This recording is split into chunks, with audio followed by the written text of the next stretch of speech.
യേശു ഉയർത്തെഴുന്നേറ്റതിന്റെ ഓർമ്മ പുതുക്കി ഇന്ന് ഈസ്റ്റർ. പ്രത്യാശയുടെയും സന്തോഷത്തിന്റെയും സമാധാനത്തിന്റെയും സന്ദേശം പകർന്നാണ് വിശ്വാസികൾ ഈസ്റ്റർ ആഘോഷിക്കുന്നത്. ദേവാലയങ്ങളിൽ ഈസ്റ്റർ ശുശ്രൂഷകൾ നടത്തി.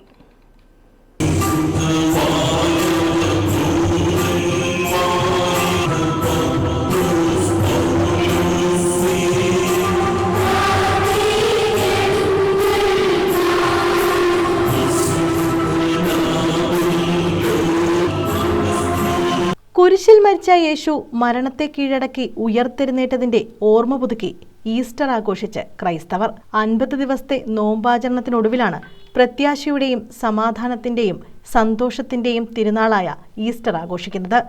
ജെറുസലേമിലേക്ക് ക്രിസ്തുവിന്റെ രാജകീയ പ്രവേശനം ഓർമ്മിപ്പിക്കുന്ന ഓശാന ഞായറും പെസഹയും ദുഃഖവെള്ളിയും ആചരിച്ച് ഭക്തി നിർഭരമായാണ് ഈസ്റ്ററിനെ വരവേൽക്കുന്നത്. മരണം ജീവിതത്തിന്റെ അവസാനമല്ലെന്നും നിത്യജീവിതത്തിലേക്കുള്ള കവാടമാണെന്നുമുള്ള ഓർമ്മപ്പെടുത്തലാണ് ഈസ്റ്റർ എന്ന് ക്രൈസ്തവർ വിശ്വസിക്കുന്നു. വിവിധ ദേവാലയങ്ങളിൽ ഈസ്റ്റർ കുർബാനകളും ആഘോഷങ്ങളും നടത്തി.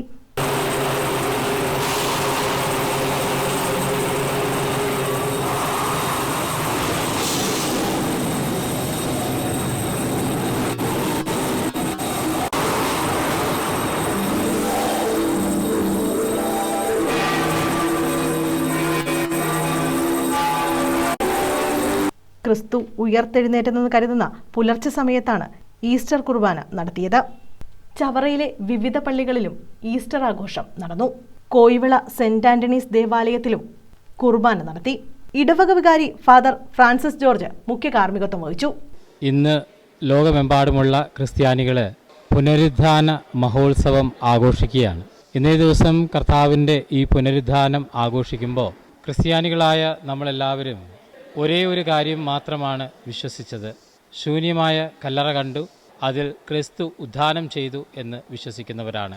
ഇന്ന് ഈ ശൂന്യമായ കല്ലറ നോക്കിക്കൊണ്ട് നമുക്കും പറയുവാൻ സാധിക്കണം, ഗത്സമേൻ തോട്ടവും പരീക്ഷണങ്ങളും എല്ലാം തന്നെ ഒരു കുരിശിൽ അവസാനിക്കാനുള്ളതല്ല, മറിച്ച് ഒരു പുനരുദ്ധാനത്തിൽ തുടരുവാനായിട്ട് ഉള്ളതാണ്. നിരവധി വിശ്വാസികൾ ചടങ്ങുകളിൽ പങ്കെടുത്തു. News bureau, Chavara.